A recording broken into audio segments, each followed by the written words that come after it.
Yeah. Dumb guys. Do racing. Podcast, baby.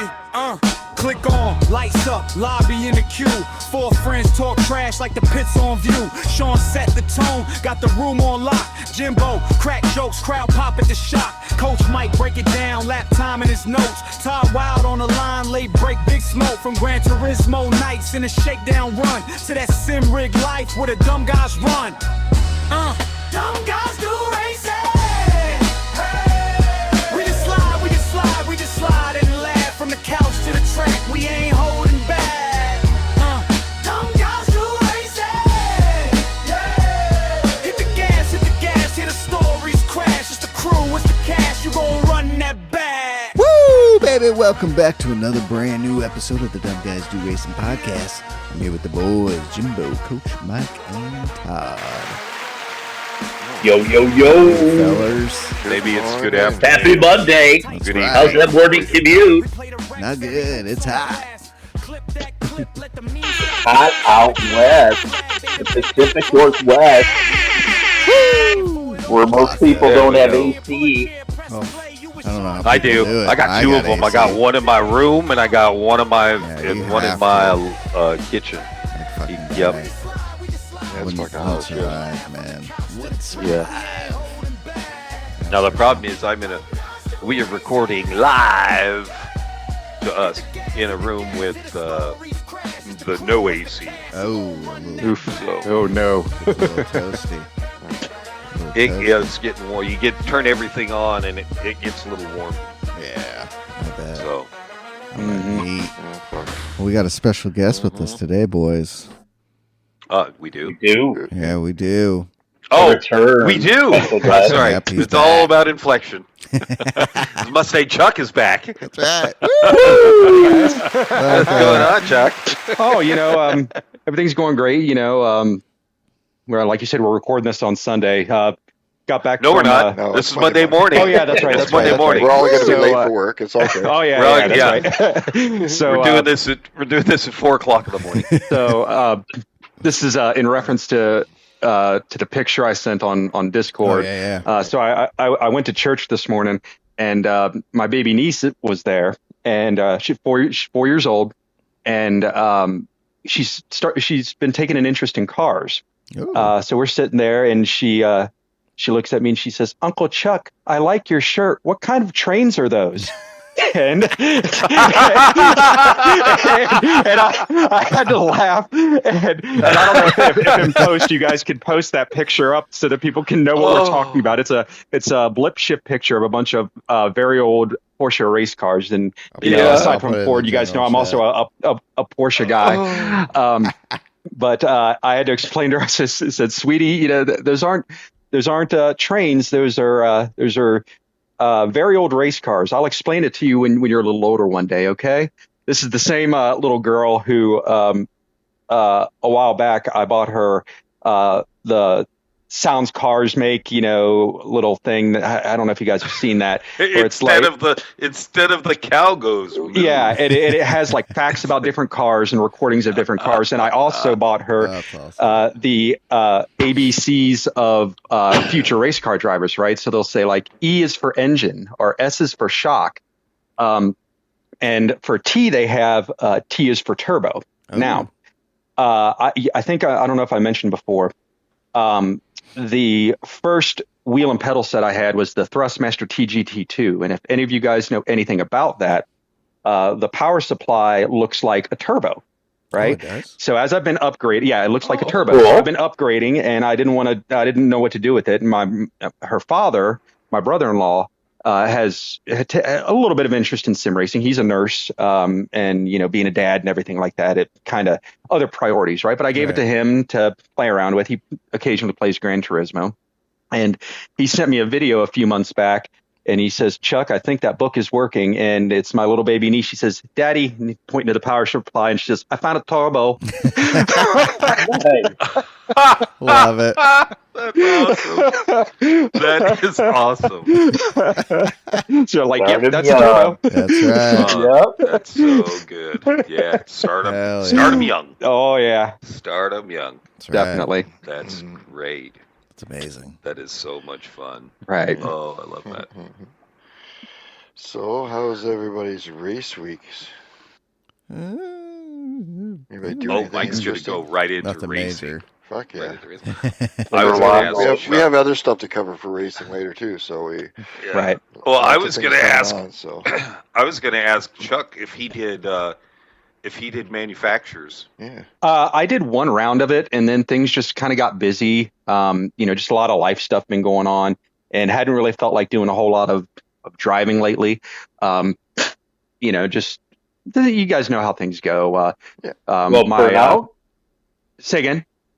A little burnt out, maybe? Or? Yeah, maybe. One of the things that happened is my wife's grandmother recently passed, and she was very close, and just trying to be there for my wife and my in-laws and everything like that through all of that, and the funeral and traveling for that, and it can there's been a big push with a lot of the personalities in the GT7 communities that a lot of us we frequent. You got Grover doing his thing, and you've got some of us PHG guys appearing on that, as well as in some of the discords and everything for the channels, the mental health, and nothing that I can't handle or anything. It's just kind of taking some time to chill and be with the family and understanding what's really important. And I'll be back at it sooner rather than later. It just gotta take some time. You know what I mean? Oh yeah. Mm-hmm. Definitely. Oh, believe me, definitely. Like this nation's, I'm probably only doing 2, maybe 3 races out of it, because I wouldn't say I'm burnt out as much as I'm burnt out with driving standards.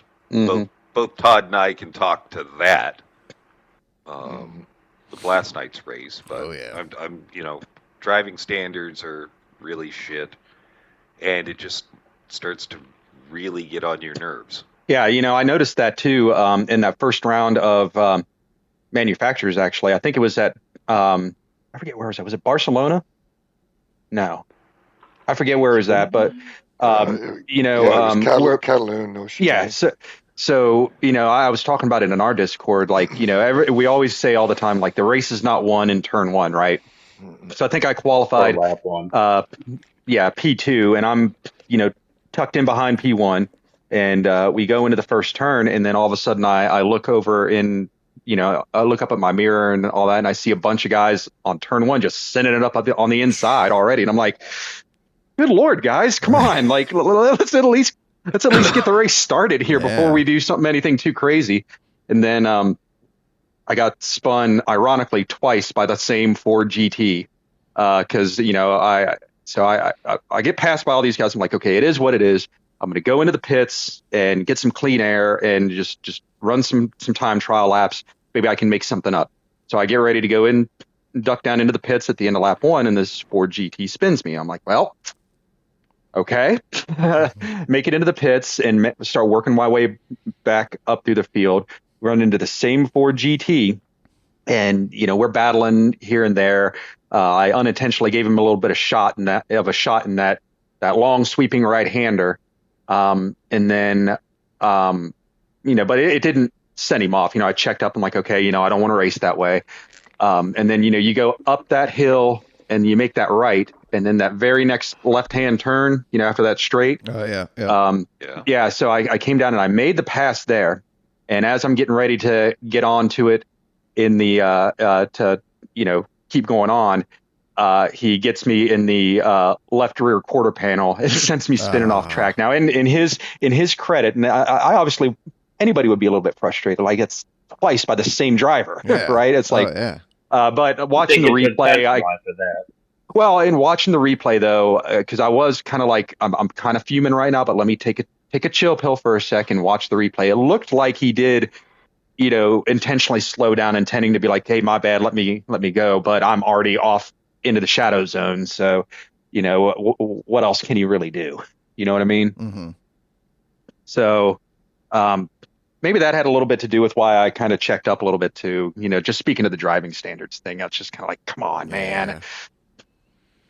It's getting out of So, control. Believe me. It is so far out of control, and Polyphony is doing. When you think it's getting better, it nothing always about seems to get a little bit worse.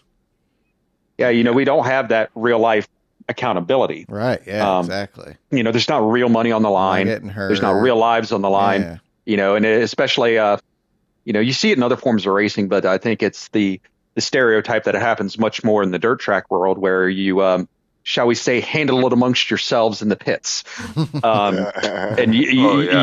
that doesn't happen in sim racing, right? So that's just one of those unfortunate disconnects that we have to this sport that we love so much, that we want to do, but this is the next best thing, right? Yeah. Yeah. That's where heavy damage, I think, would come in and yeah, they need to do help something. a little bit with cleaning up. They did it for a while, but why'd they back off on it? People complaining. Because people complained about it. Bad drivers complained. It's like, Bad drivers complained about it. Anytime I go after Yeah, hit got somebody, good. I get damaged, and that's what it is. What do you think this is? What you think this is? Need for Speed, bro? Right. Yeah. Forza. Exactly. Yeah. Forza. Yeah, right. Fuck, shit. It was either that or the numbers probably dropped off a lot, and then they said, fuck it, we'll bring back light damage. The numbers dropped off because people don't know how to control their vehicles. Yeah, racing got really good. Mm-hmm. Oh, it did. It After took like a few week, races. everyone got good to it. Oh yeah, it was really good. Behaving. I mean, like we've said before, GT1 for Manufacturers and Nations Cup should have heavy damage for the top tier. Yeah. Definitely. Yeah. The GT1 league, definitely. It should be the premier division of sorts and be like held to standards. It would clean the lobbies up, especially. Yeah. If you want to do that shit, keep staying in the B lobbies. Yeah, and that just goes to show why a lot of drivers are just flocking to leagues, that have their own dedicated stewarding system, like we do on our own PHG World Series. Which brings me to the next question I wanted to bring up to you guys is, what do you guys think about the newest member of the PHG production crew, the Razi? Some say that his face is arranged like the Circuit della Sarthe, and that his heart beats to the ignition timing of a NASCAR Cup car engine. That's funny. It's fucking ridiculous. That's what you are. Oh my gosh. Yeah, how fuck. the veterans race that you guys did? I know at one point it generated over $1,100. Do you know where it's at now? That's where it capped off at $1,100. And I think in a way though, it still is going a long way, because you think for St. Jude's, which is the one we did a while back, everybody knows St. Jude's, right? You mentioned St. Jude's and people are like, oh yeah, St. Jude's. But we were discussing it before, is maybe we would want to focus on smaller charities, because St. Jude's gets a ton of donations from everybody, right? Maybe we should show some love to these smaller charities, and so and also maybe focus it more towards motorsport, because that's kind of our niche, right? So I came across Vet Motorsport. They're actually Ohio based, and after talking with them, the Mr. Klein, the founder and CEO of Vet Motorsport, he mentioned to us that 80 cents of every dollar goes towards programming for their charity. So, that's awesome. they recently went through a big streamlining process. None of them get salaries. I'm not smart where that other 20 cents would go. I don't know charities and all that stuff. Just I would basic operating costs or something to that effect. Yeah. Which is pretty low on the percentage for most charities, which is why I have a problem with some of them sometimes, where you look at 20 cents of every dollar goes to what they're actually doing, if that. There's a lot of I can't remember what it is, like their whole fundraising pays for, all it does is it pays for more fundraising. It doesn't actually do anything for anything. So that's good that they're doing that. So we definitely happy. I think that even though it was less than what we got for St. Jude's, I think the donations that we got are going to go a longer way based on that metric. You know what I'm saying? Yeah. Oh yeah, ratio wise, that would go a long way. But yeah, we're wondering what people think about the Rossi as a character and everything like that. Or excuse me, as a member of the team. He's not a character. He is an actual real life person. A bit of a character, That's like, though. that's like we're recording Monday mornings. That's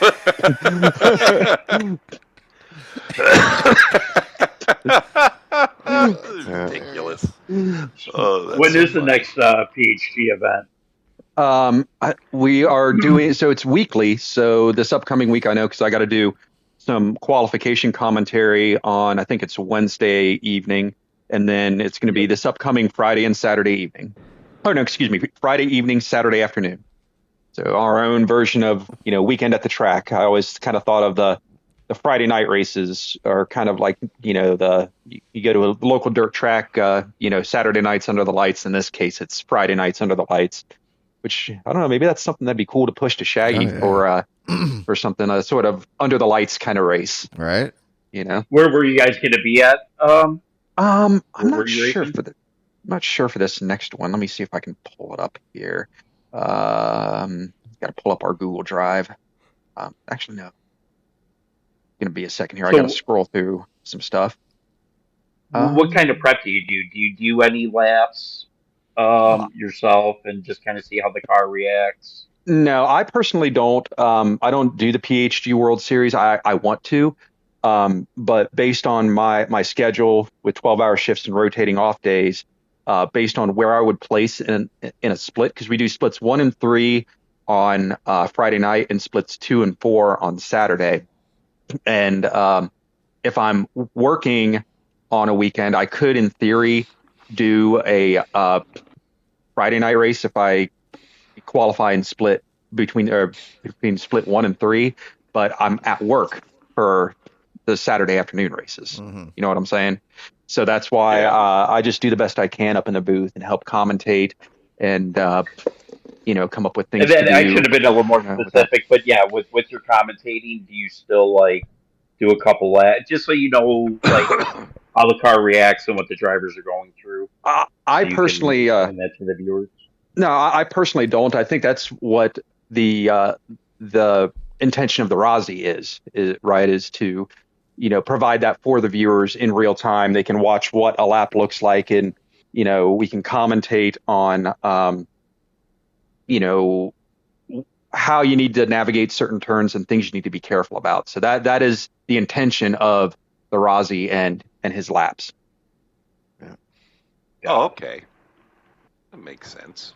I think with the commentating and that lately, with all the leagues, so what do we go? What's the setup for this next strong, race? that people are really hang on, I still got to find it. I got busy talking here. Nope. Go PHG Season 4 info.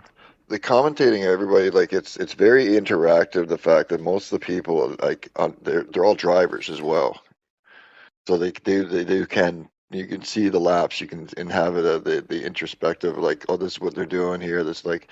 I find that so much better than a lot of the, say, real life kind of commentating. You see, it's just a lot. Some people, they know motorsports, but they don't really know. They've never driven these kind of machinery, the newer stuff. They're old guys and shit like that have no bearing.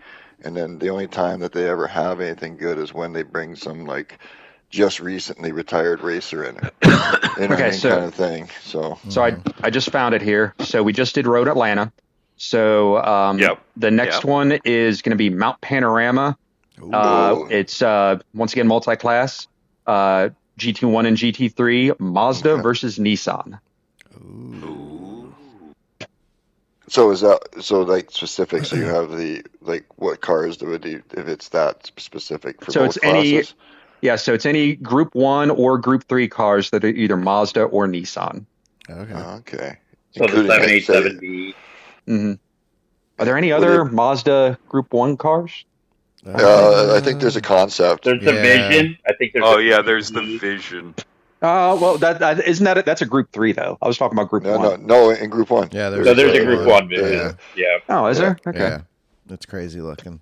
There's so many cars in the game that, Isn't that you forget, wait a minute, is this car in the game?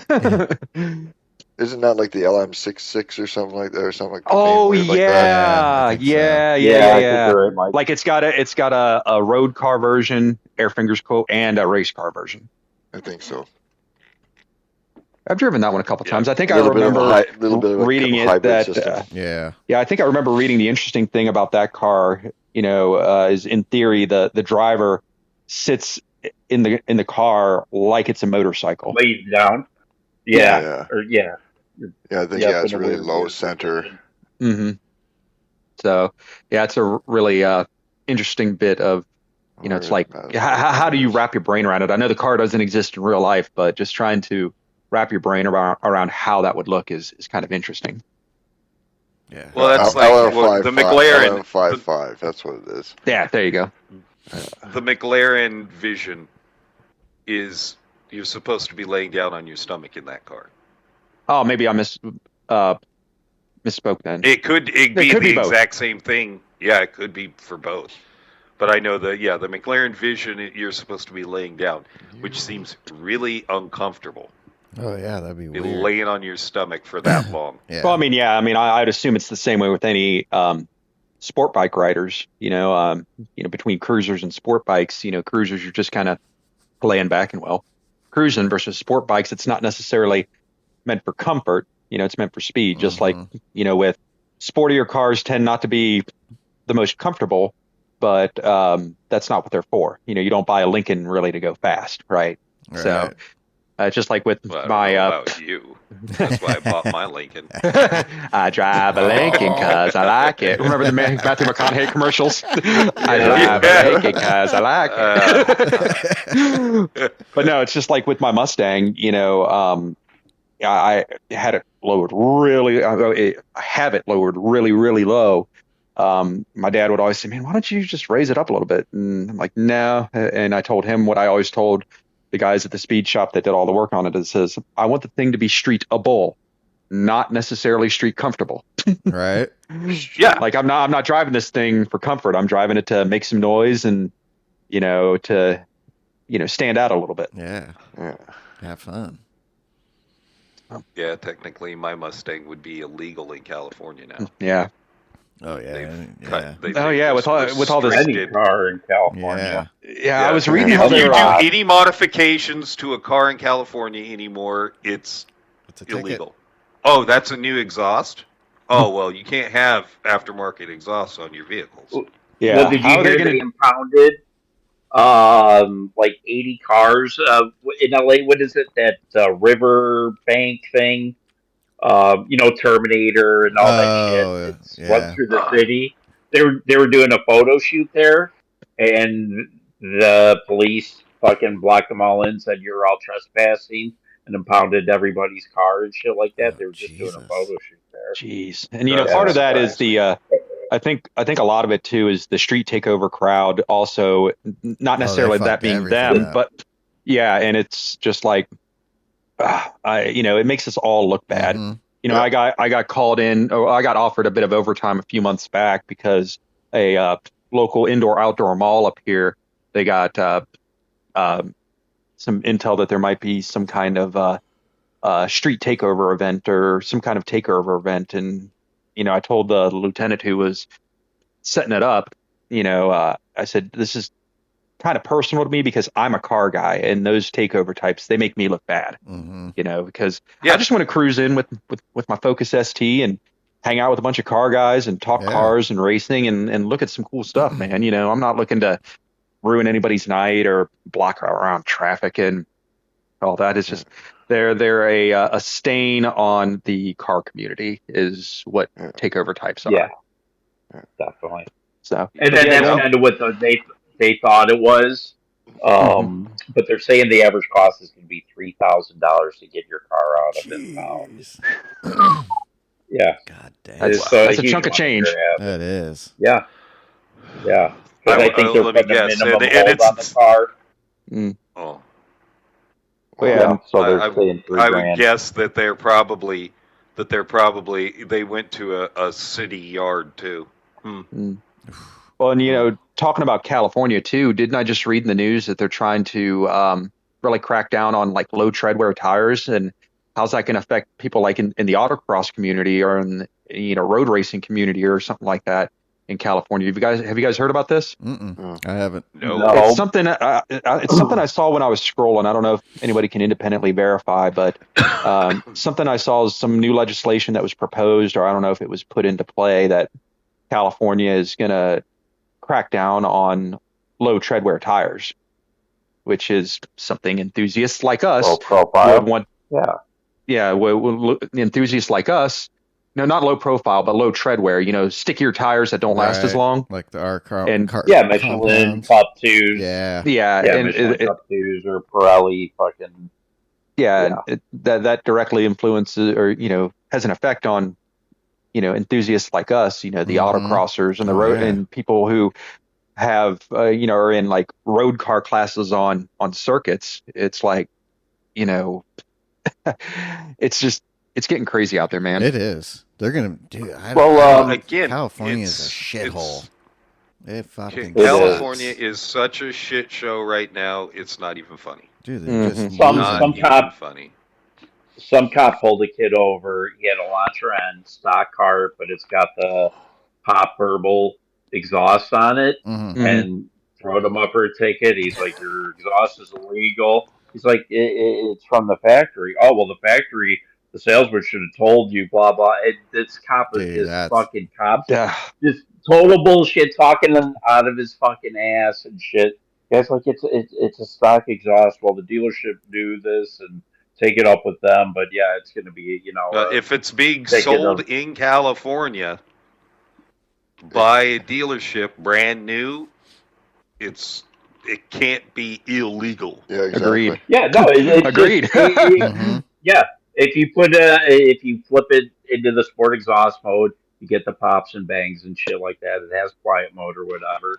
But yeah, this cop is just fucking making shit up left and right. And, Jesus. Wrote this kid a fucking ticket and shit like that.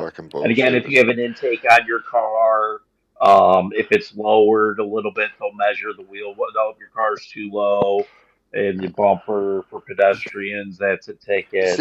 It's called tax collecting, and it's also people that are part of the anti-real car movement. Sorry, electric car people, but anti-real car movement. The Mach-E is not a Mustang. No. Call it the Mach-E. Do not call it a Mustang. I'm sorry. I saw a thing, like a short or something like that. It's this guy rolls up. He's in a Tesla. He rolls up. There's a car meet happening. He rolls up. He's like, "Hey, man." He pulls up. The guy's like, "Hey, what are you doing here?" He's like, "Oh, I just wanted to kind of roll up and I'm a car guy. I'd like to shoot shit with the guys. Fucking, yeah, you can't bring that fucking thing in here." Right? Kind of thing. He's just like, and the guy's giving him pure fucking attitude. He's like, "All right, well, do you can I just go get my other car and come back?" He's like, "As long as it's not that."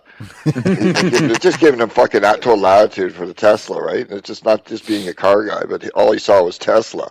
So he's like, "All right," fucking guy turns around, rolls back, but the thing rolls back up in another car, and as he rolls up, fucking buddy's just not paying attention, looks down, he's like, "Hey man," like, it's a fucking Lambo. Right? And buddy's like, "Hey," and he leans in, sees it's the Tesla guy, he's like, "Oh shit, okay, sorry." Just because he's not in it, he's not talking shit, he's just, "Hey, I'm here to talk with the guys." That's all he wanted. He was in the area, so he went out of his way to prove, "Hey man, look, I'm a fucking petrohead too, like I just have this for commuting quickly," you know what I mean, kind of shit. So there is a balance in there too. It's not just like pros and like, but it was just funny to see like the like, "Oh, you're a Tesla guy. No, you're not part of the car meet. You're not that kind of people we want here." Get out of here.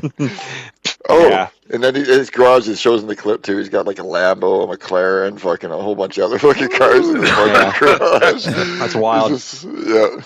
Yeah, and I think we might have touched on it in the past podcast. Is the problem that I have with EVs is I get it, they're demonstrably faster, right? I understand this, but there's just it takes the soul out of it. You got to throw a flag when it's like, "Oh yeah, we'll just pipe engine sounds through the speakers on the outside of the car and inside of the car." It's like, no, that's gross. No.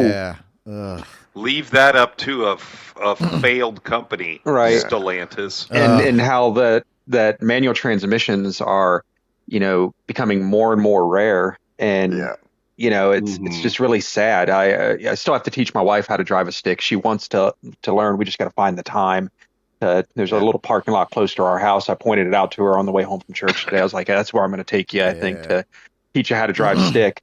And, and she kind of chuckled and laughed because, she knows I'm, a nerdy car guy and she's a nerdy horse girl. So we kind of poke fun at each other from time to time with that. But it's just something about the connection to the car and to the road that you have with a stick shift, and just the engagement of actually driving the vehicle versus just sitting in something and pressing a few buttons and off you go. Well, what it comes down to is money.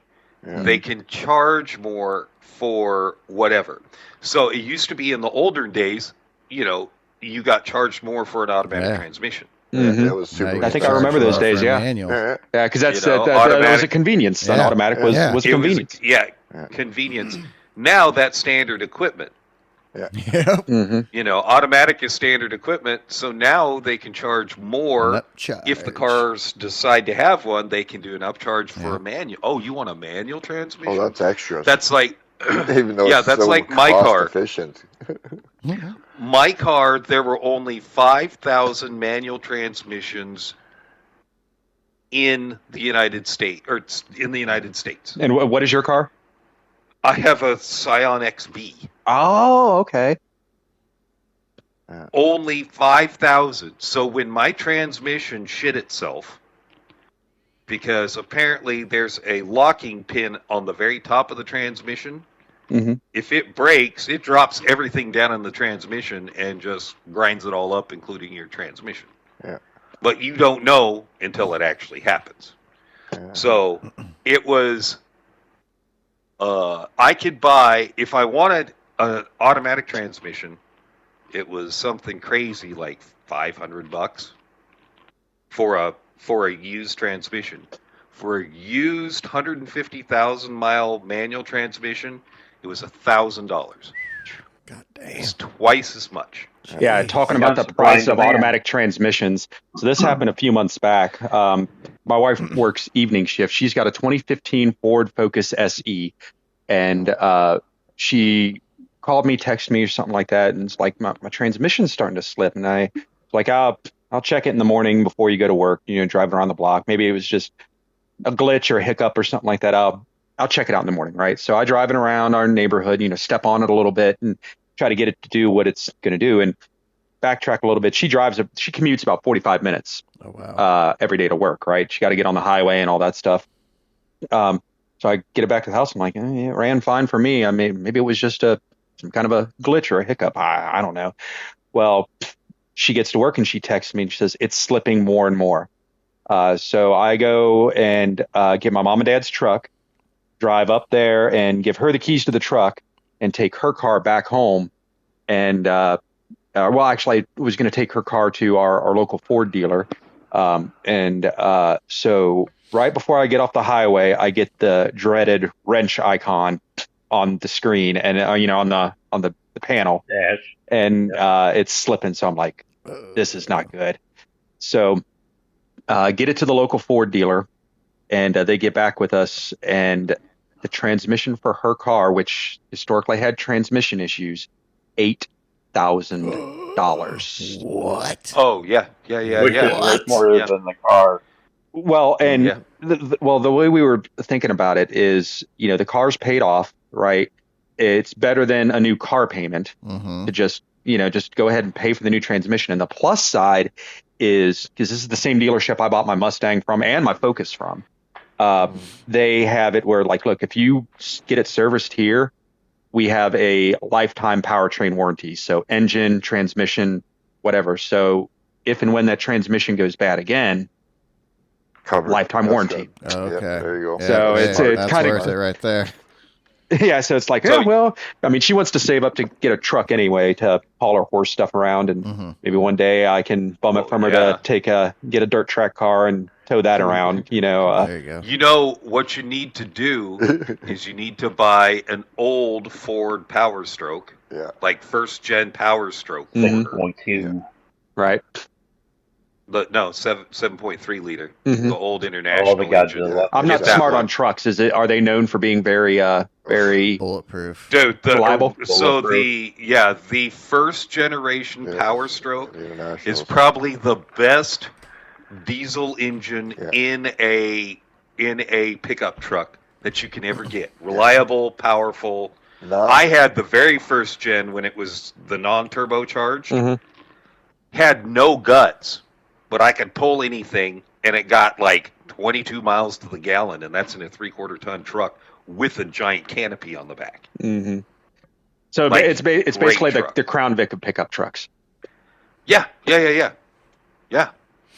definitely. And you'll save money. You don't want to get a big gas engine right now, Mhm. no. because they're just super fuel efficient or inefficient. Mhm. Yeah. But you need that you need that power. And so a couple of stories about transmissions. Did you know in the new Nissan Cummins How did our pickup podcast trucks? go from fucking racing to tranny talk? Training. Oh, that's true. No, it is Pride. It is Pride Month. It is Pride Month. So we're in tranny talk now. That'll get us canceled. Different So kind of tranny. so Nissan, the Cummins with the Allison transmission. If anything little breaks in that transmission, you have to replace the entire transmission. Yeah. You cannot work on that transmission. Yeah, they're It brutal is for a that. $12,000 transmission. Ooh, Yeah. good Lord! And I'm they're- sitting yeah. here, looking at the one I had to get put in her car, and I'm like, my Lord, 12 Right. grand Ugh. Yeah, for they're great, a but they're too costly, like in that aspect. Because if they don't break, they're great, but they break way too often. Way too often for the Yeah. cost. Yeah. And then my buddy had a second gen Ram, 4-wheel drive, Cummins, short box, extended cab, and that transmission, that for the Cummins line, they made like 10 different transmissions. And that one transmission you could not find, and he went to the dealership and they were like, well, they'd have to build it. And this is 20 years ago. They would have to build it, and it was like $6,000 for that transmission because they made so few of them. And new electronic transmissions are junk. Yeah. The CVTs suck. Yeah. Not just the CVTs, the hydraulic, electric, new automatic transmissions are fucking junk. Yeah. That's why I always say anything mid 80s or earlier is where it's at. Really, Yeah, that's and I before don't the know if- computerization, all that fucking startup fuel injection stuff, which is, I love the old carbureted stuff where in cars like vehicles like that where you can just you're gonna need a wrench and a screwdriver. Yeah, and You I don't know need if, a fucking laptop to fucking figure out that you need to change a fucking spark plug. Like, give me a fucking wrench and a screwdriver in a fucking old car. Fuck that shit. I think, I don't know if any of you guys follow Bladed Angel on YouTube, Mm-mm. but I think he's touched on that. Give him a look-see. He's pretty cool. Like, at some point, pretty much all of his videos, even if it doesn't seem like it at first, goes back to cars and car culture, Okay. right? He'll talk about some kind of current event or something that's going on, and it circles back around to cars and car culture or something like that, just in general, or motorcycles or something like that. And I want to say a video he did at one point, just talking about, he touched on the planned obsolescence things of cars where they're not built to last anymore, and you have to take it to the dealer to do this, that, or the other. Yep. Everything is disposable. I caught myself saying this before he said it, but any car that I buy, because we're all enthusiasts, right? We're not normie people. We see cars as more than just a piece of transportation. So any car that I might buy in the future, I'm going to think I might keep it as no newer than 2015 or 2017. something around that time frame, because that's roundabouts when things I feel like started to, take a nosedive. Really bad. I mean, am I right, or do you guys agree, or like it's just I catch myself thinking about that stuff. Like, when did all this start going wrong? Around about that time, I think. Yeah, and now, I mean, I had a buddy who had a Subaru, and the radio stopped working, and the car went into limp mode. Mm-hmm. And he's like, "What?" So they take it to the dealership. Oh, well, we have to do an update on your car. What? Yeah, force. $250 update. What for an update? An update. The hell? And then, I think it also should be brought up too about something that I don't think we've talked about yet, is this whole kill switch legislation that's making its way through. Yeah. Oh my gosh, yes. Yeah, that's not good. Just like, you're driving in a spirited manner, or even on a closed course, and all of a sudden somebody watching the car says, "Oh, this person's not, driving, safely." Boop, engine gets shut off. I can only imagine that would be just as embarrassing as, like I talked about the last time I was your guest, when I swapped out inters instead of whatever the other tires I was supposed to have at Nürburgring GP. I'm doing great. I'm doing great in this race, and then all of a sudden, you are driving aggressively. Yeah, by 2027, they want to implement that. And again, people, you get injured, you're in shock. They see your face. Oh, this person's impaired, or what? They can't drive when they're trying to drive themselves to the fucking hospital. And or like you're waking up in the morning, and you're trying to wake up to get to work, and groggy eyed. Drinking your coffee, you're awake and able to handle the car, but nope, you're too tired to drive. Like, I can make that decision myself, thank you. Yeah.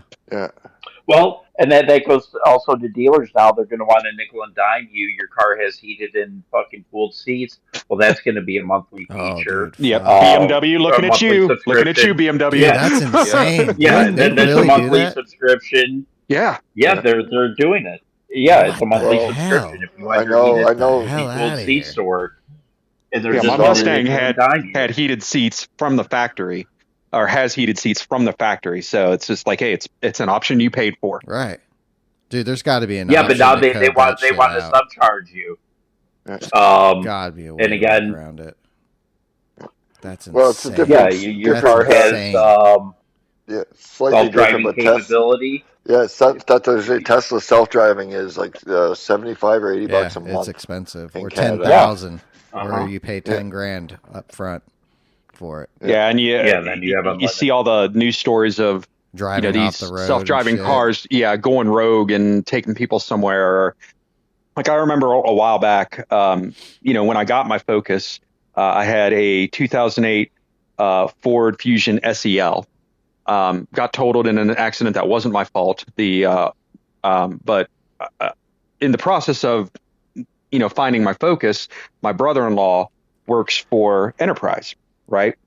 So obviously I'm gonna hook him up with some business and family and friends discount or whatever that they offer, et cetera, et cetera. And I remember talking to him, and I said, Joe, I said, you know me, man, I'm not one to complain. Whatever gets me at the end of the day from point A to point B, I got it, right? I'm not going to be super picky. I says, but if you can find something kind of fun and nice for me to drive, I won't complain. He says, I got you, man. I've been friends with him since when he was dating my sister-in-law, like when they were just dating. So he's like, we've been boys for a while. So first car he got me was a Genesis G70 to drive around. Okay. And they're fun. They're actually fun. Yeah, and I remember kind of playing around with all the different gadgets and all that stuff, and the lane assist, kind of playing with that, and still have my hands on the wheel, but kind of let it go and feel it correcting itself. And it's cool, but at the same time, it's kind of weird and creepy. I hate it.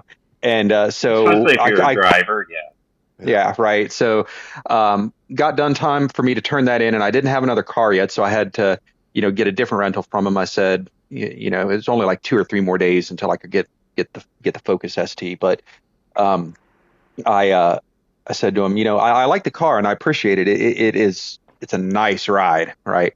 But I said, I like much more the analog experience, right? I said, can you find me something that doesn't have as many bells and whistles? And he says, I got you, man. And he put me in a Chrysler 300C for about 2 or 3 days. And that was much more my speed. like I'm pretty sure it was the SRT. I don't remember. I don't know. I think it was the SRT. Was it the SRT8? I think it might have been. I'm not sure though. It's been a couple years. It's been like 2 or 3 years. So, but those are actually really fucking fast for a car. It was. It definitely was. I do remember it being a step up in the performance, market and all that stuff. But so yeah, that's my only experience with newer cars with all the bells and whistles is, it's kind of cool to have, but I like to be in charge of the driving. I like it to be me controlling the car, not the car controlling itself. Exactly. You got to turn all that shit off. I was gonna say that too. Like me, I have a problem like with not being in. Not to be, I'm a control freak, but in a vehicle or anything like that, like I'm on high alert, and especially if somebody's kind of pushing it, and I'm not, because it's like I don't know how good you react. I know I know what my capabilities are. I don't know what yours are, so it always puts me at fucking high alert. Did you notice that guy coming down the side road, fucking, gonna clip you? Like, things like that. Like, are you paying? Like, so my brain's going a mile a minute as a passenger. Oh yeah. Oh yeah. And it's the same. It's the same thing in planes. I fucking hate being in a plane because I am not that I can fly a plane or I'm going to keep everybody alive, but because I don't have my hands on the fucking thing, I'm fucking freaking out every time I'm in it. Right. Is that guy fucking drunk? Is he sleeping? Right. Fucking, Well, yeah, what's going on up there? Is he How staring many at his hours? Yeah, how many hours is it? Like, is this guy is this a rookie? Like, is this an old guy who's gonna have a heart attack behind the fucking yoke? Like, what's going, or whatever? You know what I mean? It's just, even in the cab, fucking, it don't matter. Anytime I'm on a bus, it's like, what's like? I'm always on fucking high alert when I'm not hands on the wheel. Oh yeah. So I couldn't do that self-driving. That to me, that would just, I'd be even more tense than driving because I'd be there ready to grab the wheel like the whole time. Oh my god, oh my god, oh my god. Like, I wouldn't be able to lay back, relax a little bit, look at my phone or whatever. I'd just be like, Jesus Christ, this thing's gonna kill me. Oh yeah. Yeah. Oh, it's scary. My wife's the same way. I'm driving like, hey, watch out for this guy. I'm like, yes, dear, I see him. Well, I don't do that. I'm just like mentally, I'm like driver. I'm not, but I'm not like got brake pedal, like, oh shit, like when somebody else is driving. My brain is just going a mile a minute, like watching everything. Okay, do you notice this? I'm thinking through my scenarios in my brain. I'm calm looking of sorts, but my brain's just going, Jesus Christ. Is he gonna stop over there? Is he gonna turn? Like, Jesus, what are you doing? Kind of shit like that. Like, and I'm even doing that when I walk. When I see cars and stuff like that, I think it's just like, geez, what are you doing? Don't play so many distractions. Even not even just like phones, just billboards and so many things to draw your attention away from the task at hand, and actually paying attention and enjoying the physical act of driving. Yeah. Oh yeah. Well, manufacturers are taking that away from people. Exactly. That's what I was going to ask. One question is, the car so digital and artificial. Obviously, and the younger generation doesn't even want to drive. Dude, my daughter doesn't want to drive. Everywhere. No. Yeah, it's just so weird. Like, it's so weird for us older guys. Like, well, why would you not want to drive? Yeah. I mean, it's a part of not only the convenience. Power steering or no power steering, like, not only for the convenience of being able to go where you want, when you want on your own schedule, but once again, the joy in the act of driving, right? Yeah, going up into the fucking canyons and just cruising the twisties. Yeah. Oh. Listen, I never ever did that in my souped up Mustang. Yeah. Never went once to a canyon and drove way above the speed limit. That's dangerous and illegal.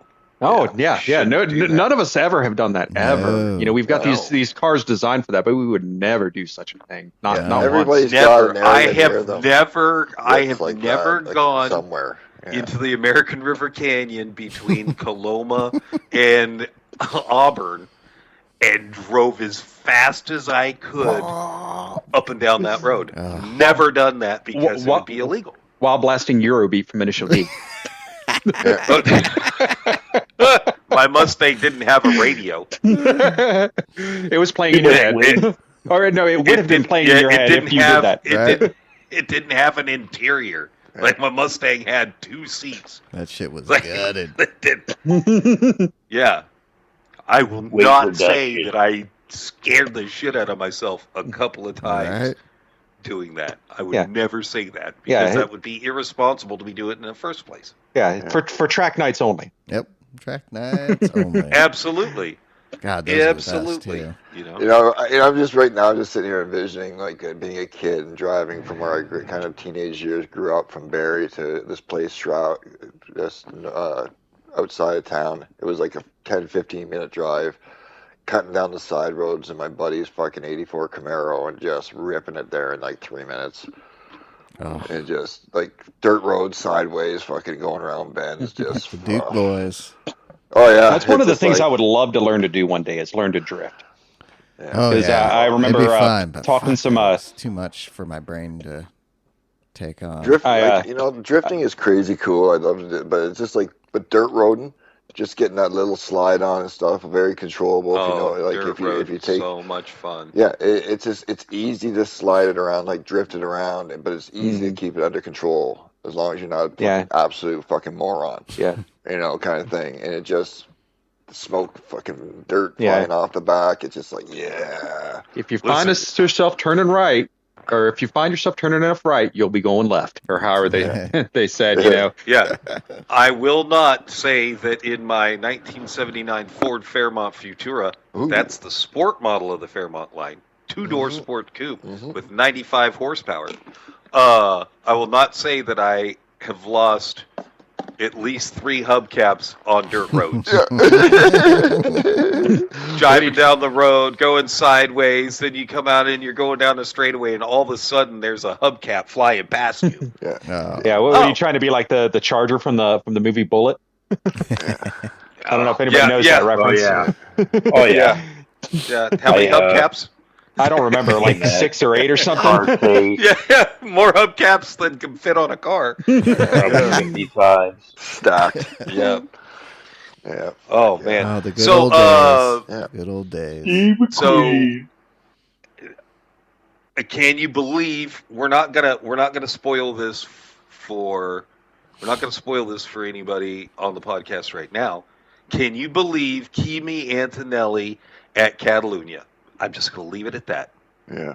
I hope he crashed. Leave it right there. I hope he crashed. Can't believe it. I know what you're saying. Yep. Can you believe? And all I can say is dude. All I can say is Can you believe George Russell? Yep. Yes, crashed. Right on. Nope. George Russell did not crash. Yep. Kimi did not crash. I'm just going to leave it right there for you. Damn Mercedes. Can you believe Hajar? Ooh. Oh, did he have roid rage again? Outside. Yeah, I can't believe that. Steroids, rage, just killing, dude, that guy, he's killing Sean ripped right now. Yeah. Watch, you'll understand. Yeah, no. Well, you got to be an F1 driver. No, but he's like, I think he's extra ripped, and I think he does a little juice. I'll say this: So the he way gets that so wheel fucking came angry. apart in his hands.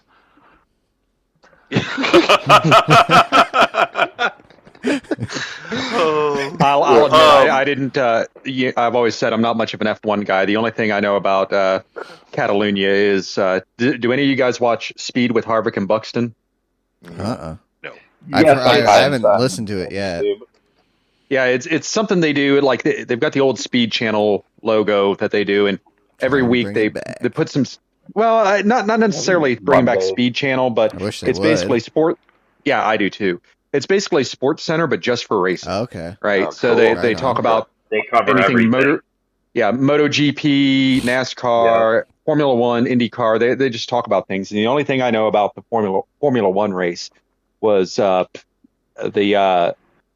post race with Kim Kardashian. So I don't know if any of you guys heard about that. Oh yeah, Kim's taking Kimmy's towel because they're like sprayed. Kim, the towel is for Kimmy, not Kim.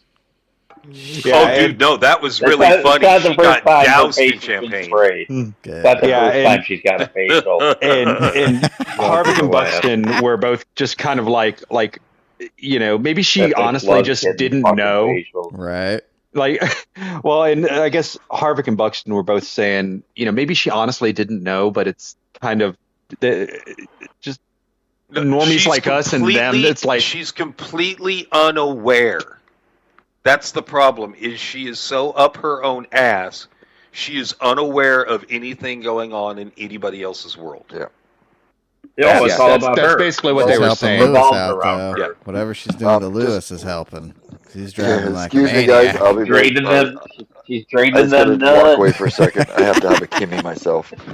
Oh, Mike has to shit. He's a nut trainer. Mike has to shit. Dude, I bet Lewis is having a good old time. I'll tell you that. Oh, no, emergency one. Take the mic with you. I don't think we want to hear that disaster. No. Spray it. Well, shoot, I was going to go into Nations Cup. I know Chuck didn't participate.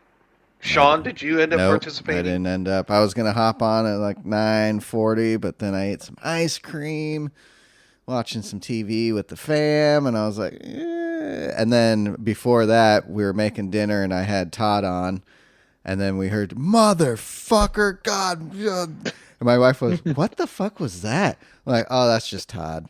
Someone cut him off. That's just, yeah, Todd and I had some issues. I'm good. Todd and I had some issues. Todd still did pretty good. Todd still did really well, but he had some issues. I had some issues in my second race. My first race, Toby and I, wrong strategy. Mm-hmm. It was survive on mediums through some wet. Okay. And then do the strategy that we had practiced during the week. Go 6 laps and then change again. Right. Well, we started on intermediates, and that was the wrong strategy. So, whereas Todd, what happened to you in the first race? Had a shitty qualifying, still got fucking pole, and won the race, and I got rear-ended going into turn 2, Dunlop. Guy misses breaking point. Again, accidents happen, but in the heat of the moment, you don't fucking right. know it's a very emotional sport, both racing and sim racing. So in the heat of the moment, it is. Yeah, things happen, things get said. Fly. Yep. So he waited and shit, and he didn't try passing. And then there were a couple other just little incidents early and shit, but again, just accidents, nothing really on purpose and shit like that. So, but won that race pretty easily, and then did the second race on my main account. That was top split. I had a horrible qualifying. I got a 1 second penalty, which translated into 2.5 a 3 second loss. So with that, I would have qualified probably 5th. I think I qualified 10th or 11th. And I had some incidents. Got kind of forced off the track going into Indy corner. So I ran deep. I fell to 12th or 13th. And then just clawed my way back to get a 7th, but probably should have been a 5th for like 374 points. I got like 324 maybe, or 327, something like that. But I should have done better. Hold on a second. I can actually tell you what you got. Oh yeah. 328. Ooh. 328 points. 328. Yeah, it should have probably been that 360, 370 range. But it would have, could have, should have kind of deal. And I don't know if you guys know this, but you're talking to the number 1 McLaren driver. Nice. I didn't know. Dude, I finished number 1 for McLaren, and I probably had my worst season ever. No shit. Ooh. Damn. Wow. Hell yeah. Well, Well, congrats, man. Wow. Well, again, just With the shitty nobody. I'm like, wait, I was the number one McLaren. Wow. So yeah, I was a little shocked about that. But Hell yeah. Wow. well, That's Nice fun job, man. fact, That's so good. you Yeah. remember who I ended up All right. first race. Toby and I go in. Apparently, if you get a penalty after the penalty line, you have it negates your DQ. qualifying lap. It doesn't. Yeah. Whoa, It's really? DQ'd from qualifying. Yep. Oh, shit. Which isn't. Ooh. I don't think that's necessarily a bad thing. But it was a surprise. I was like, wait a second. So It didn't just like take a second off from my time or add a second to my time. It DQ'd me. So Oh, let me wow. get what you're saying right. Is you set a clean quali lap, and then you get a pen after that. It negates your clean lap. No, Well, no, so like on the so lap, on if you take a penalty. on Le Mans, you have You get your your out penalty lap line and your is hot after lap. Arnage. Well, I was fine through the first part of my lap. I get past Arnage, and I picked up a half-second penalty. I can't remember where. Picked up a half-second penalty, so when I crossed the finish line, DQ'd So because I had a penalty. if you can't serve your penalty on the lap at the penalty zone, then you do get this. Yeah, that's what it is basically. So Yeah, you if get you finish the disqualified. lap So with a penalty not served, you're disqualified. Damn. yeah. Yep. And then, Toby and I worked our way up. I think he got all the way up to first. I qualified 13th Mm. and had Toby gotten was my third? way. Yeah, well, Qualified. Toby qualified third. I don't remember exactly. I guess he was going to be on, but he had family or something like that. But he ended up getting all the way up to first. I ended up getting all the way up to third. The problem is the tire drop off was way too much. We both had to pit, and we both The had to second pit, time. and a second time, and I ended up I think 11th. So I gained 2 spots, and he ended up 8th or 9th or something like that. So went and did our second race, and I was in a drop lobby. Oh. For no reason. With Mike, though. So that's cool. It was Mike and Terry, Oh. and I think Cotton Ballistics was in that lobby also. Yeah, Cotton did all the races. He was loving it. So, I'm like, okay, that's cool. We're in a good race. So get going on the right strategy, driving pretty well. Dude down the Mulsanne straight is in the Mercedes, for the Sauber, which was not fast on the straights, and he got a bad exit onto the Mulsanne. So I'm catching up to him. I go to pass him, and he just starts moving over on me, starts hitting me. I get past him and do all my things, and I picked up a penalty, so it dropped me back behind him again. So I go to pass him again, and he literally just starts banging into me to the point where he loses control of his car. I lose control of my car, but I'm able to keep going, and he has serious damage to his car. Fast forward the same lap, we're coming into the Ford chicanes, and there are 2 cars in between us. He just misses his braking point and slams into those 2 cars, which slams into me and sends me completely off the track. Oh. Big wreck. And Which is pretty. And then I started doing the replay, and he just did not. I don't think that was intentional. He just wasn't paying attention at all. What he did to me on the straights was intentional. Mm-hmm. He didn't want me to pass him. yeah, and once again, going back to what we were talking about before, driving standards, right? Mm-hmm. Yeah.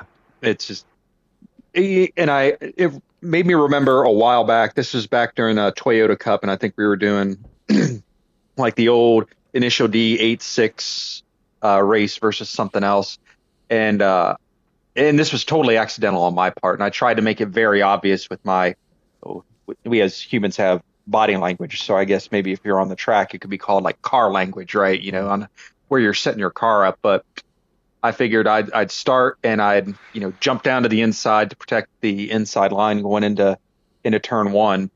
And I think maybe it was just the way it was set up from the start, but we weren't staggered. We were side by side, and I didn't notice that at first. So I come down the track, and I made contact with somebody, so I'm like, oh, shit.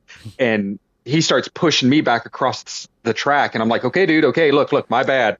I wasn't paying attention. Like, I tried to make it obvious, like, super wide, like, hey, I'm sorry. Right. That was not intentional. I'm not trying to run you off the track, man. So, yeah, that's what that kind of reminded me of. But in your case, it's just kind of like, come on, man. Can you just drive clean and maybe try to counterattack, tuck up into the draft and, just couldn't drive. And I banged into Terry a couple of times, but I'm like, oh, Terry, if you're listening, I'm sorry. Terry I didn't got mean a to do third. that. I did see He got a third. Yeah, Terry got a third in that race. Yeah, he he did did really, really well. Yeah. I think I ended up with like a 7th or 8th in the end, even after losing. I think on that lap I lost 10 seconds. Plus I had a 3-second. Oh, he brake checked me. Mm-hmm. I had caught back up to him when we were coming into the Ford chicane, and he just came in super slow. And then as I started getting closer to him, he just jammed on his brakes, like he was just a fucking dickbag. Yeah. Complex. This is when I wish. This is the part of the time when I wish Just Devin still did the. What was it he did? Idiots of the week. Yeah, Idiots of the Week. Yeah, the Idiots of the Week. Yeah. And chef's kiss for him doing it with the intro, the Monday Night Raw music or whatever. Yeah, it was good. It was. I would always watch Well, that. Disney was supposed to take over, but he only did a couple. Yeah, he has two. He just got so much. Yeah, he's got way much on his plate. Yeah. Yeah. Mike, what happened to you? Well, I did 2 races in the end. As you said, the one lap with you and me in it was my first race, second slot. I believe I qualified like 6th, 7th, somewhere around there. I'm not 100% sure offhand. Yeah, because all 3 of us qualified together, too. Yeah, we were like all It was like aligned. you, me, and Terry. Yeah. I just started off really well. Worked from like whatever it was, 6-ish, somewhere around there, all the way up to 3rd. After about 2 laps or so, maybe 3 laps, and we started sort of semi-wet, but my tires were kind of worn coming out of Mulsanne Corner. Just got on it a little too much with the worn rear tires and spun it up in the wet and lost the car.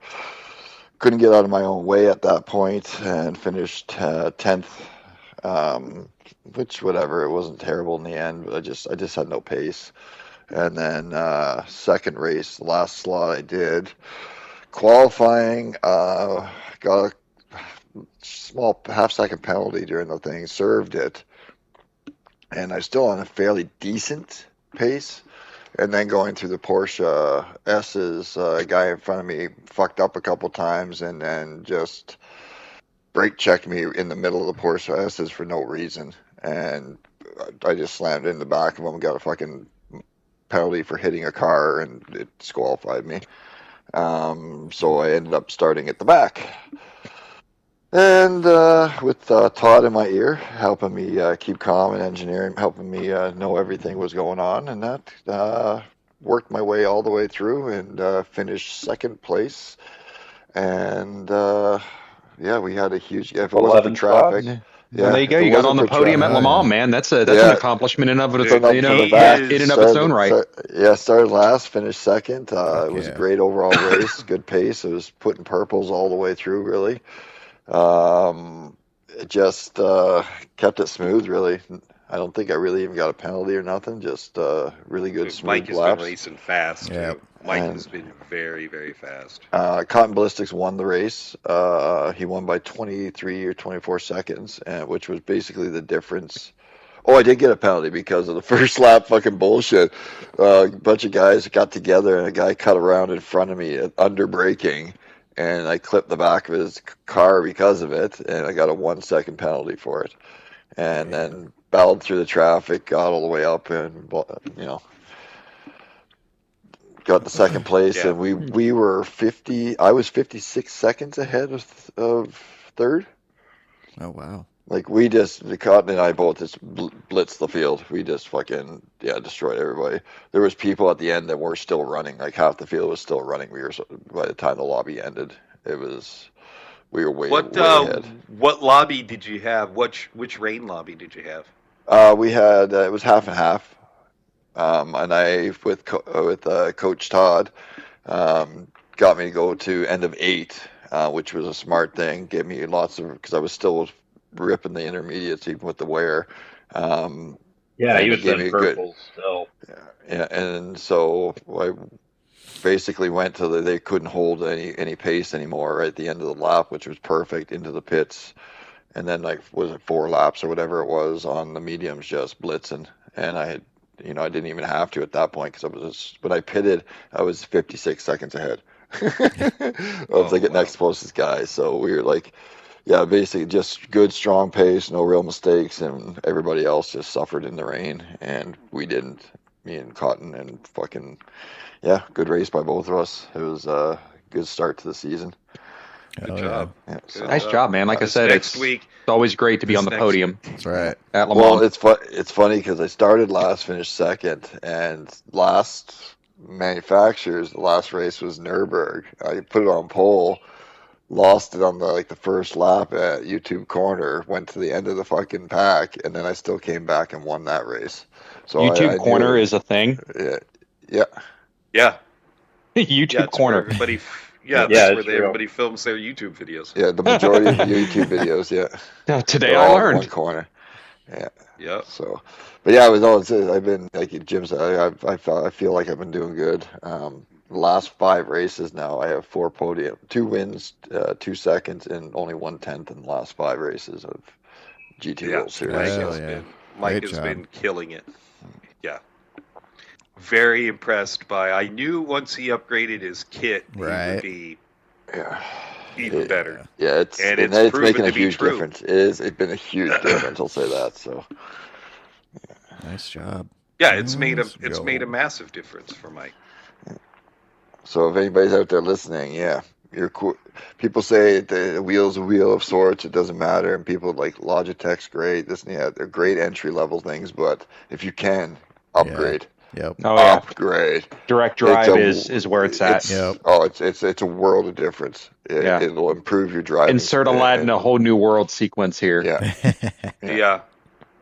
So. It just takes you to that next level, and if you upgrade your brakes to load cell brakes, it even makes you faster. Yep. Yeah. That's why I'm running. Speaking of the brakes, I need to direct put drive. with my brakes. I need to put the stiffer brake mod kit in there one of these days. I feel that might help me a little bit. That will. I put it like the moderate because I got the Club Sport V3s from Fanatec, and I put the moderate one in there, I guess, just to kind of midway, if you will. But it might be better if I put the stronger elastometers. If you put the stiffer one in, it will help you. And take that foam. Yeah. Foam out. Take the foam out completely. Do not have the foam in it. Yeah. Somebody remind me about that, to take the foam out completely, because I did not. I follow directions, right? That's how I've always been. And okay, leave this in there and put these in here. Mm-hmm. But I'll have to take the foam out completely, because it adds that bit of squishiness that you don't need. Right. It does. You don't get instant brake. You get squish and then into the brake. Okay. So I have to try to remember that when I take the time to take all of it apart and put the stiffer stuff in. Yeah, definitely. It'll help you out so much more. I know I jumped in at the end of this conversation, not end, but I missed a bit because I had to run to the bathroom there. Did we talk about Todd's racing? Mm-hmm. Yeah. Yep. Yeah. Yeah, and I think somebody was about to transition into the next round. Yeah. I just wanted to say, wow, what a good race by Todd. I got to witness, so. Hell yeah. Yeah, it's Mike's nemesis this next week. Yeah. Yeah, this is next week. We'll be WeatherTech doing- Raceway, Yeah. Laguna Seca. Oh, and the Formula cars. That's right. In the Formula the cars. the F3500A, 25 laps. It's starting at sunset, so evening ish kind of thing. So it'll be nice visuals, especially in people in VR. We're going to be on the medium tires with 1 required pit stop times 4 tire times 2 fuel. So Do that. 25 That's laps? a good one. That's a good one. yeah, I have a Gonna be feeling. I was fun. talking to Todd about it. I think it's going to be very close to a 50-50 split for tires for the majority of people. So if you can get out of sequence a little bit by being a tire management person, you'll benefit by an early lap or a later lap or 2 pit stop from everybody. Yeah, get out of that dirty air. Yeah, especially up Laguna, it's tough to pass. There's Yes, not a it lot of is. spots. Oh, so yeah. You're going to want to get out of traffic and make up time. Apparently, you haven't driven Gran Turismo. Well, this, How have they ever run Formula cars at Laguna? not that I remember. Yeah. That's going to be real interesting. It doesn't lend itself to a Formula style track, I feel like. Mm, Maybe. Yeah. I don't know. I mean, you've got to realize that in real life they run Indy. hypercars in the IndyCar series. there. That's true. That's true. So Yeah, it'll be fun. Oh, what did Another you think thing, about the? What did you think Nobody's about the doing update? nations. Woo! Nobody's doing nations. Yeah. Yeah, No, no there's- one's doing nation. There's like Crazy. 300, almost 400 people only in GT1. Wow. No one's. Well, how many, Jesus. Mike? Well, if you go into the top like leaderboard for like points and stuff regionally, and you scroll through, there's like only like just under 400 people registered Wow. for GT1. Yeah. wow. Yeah, I could see that. Again, nobody is doing Man, that. it's ridiculous. That's Yeah, Like, I crazy. think it's just so weird. it is. I think it's really so weird that so many of the like top drivers, like, well, Todd and I were talking about it. You know, some of the bigger name drivers, some of the bigger name YouTubers, all they want to drive are GT3 cars. Mhm. Like Yeah, that's that which is I drive crazy. GT3. That's all I drive, and I'm like, why? Yeah. Because I'm sorry, the high downforce cars are yes difficult to drive. Oh, they're the funnest. But once you get it, they are so much more enjoyable to drive. Yeah. I think a lot of it might be having to do with, and this is something that I picked up on, and I don't know if you guys did, during the last roundup, not exhibition nations, but actual nations, right? Where they kind of put in some, what felt like really, I don't know, felt like awkward combos, like the Red Bull cars at, I can never pronounce it, the Canadian track that we got recently. Yeah. You know, Jacques Villeneuve or Jean. Yeah. Gilles. I can't pronounce it, but yeah, you know what I'm talking about. That track just felt so awkward, and That's maybe no, that has something to because do with it. The cars are way too big for that track. Yeah. That track is Well, that's a not technical made for track, those and cars. it's too fast for most people. It Yes. is. Yeah, so Chicane maybe that had after something to do with it. After chicane. And they're like I feel like this Laguna Seca track is going to be really awkward in the Formula cars. So It's gonna be. maybe that has something to do with people awkward in- going towards GT3 cars versus Yeah. Well, even in actual Nations Cup GT3 events. You know, GT3 cars and GT4 at Lagunas with GT racing people, it's awkward. So putting on like Formula style cars there as well is going to make it really awkward. And I can see a lot of people not wanting to do it too much either, because those cars, if you don't respect them, you can't drive them. Yeah. Yeah, they're difficult. I think that could be an issue too, because it's difficult to drive those cars fast. It is. You can hop in a GT3 car and get a GT3 car, like, understand it a lot quicker than you can a high downforce car. A high downforce car, you've got to. It's counterintuitive because you've got to go faster to go faster. Yep. You Trust know, the when you car. go into a corner, you've got to be carrying more speed. Don't because you need that overdo it, but downforce. you don't overdo it. You got to trust that car at speeds is going to hold you because it's meant to. You know. You're supposed to do this. Let's see if you can do it, and just do it. And it's the people that if you don't, and even ourselves, like when we first get into it for the first time, lap or two, building up the momentum, it's awkward as fuck. Oh yeah. If you're not going fast enough, that car is hard to fucking. It'll kill you. Mm-hmm. The faster you go, the easier it is to drive to a point, obviously. But you know what I mean, like because it holds more. When you don't have the proper downforce, you're going too slow. The car goes all over the place. Yep. So it's trust the car, go fast, and hold on for your life. That'll be a good one. Yeah, that's why I love downforce cars. Yeah, same. Love them. Yeah, I'm looking forward to the Laguna Seca Me race. too. Even though Laguna doesn't make for the best racing, open wheel, I'm all for it. So. And that's Todd's birthday too. What a birthday present for you. Laguna Formula Cars. Oh yeah. Shit. Yeah.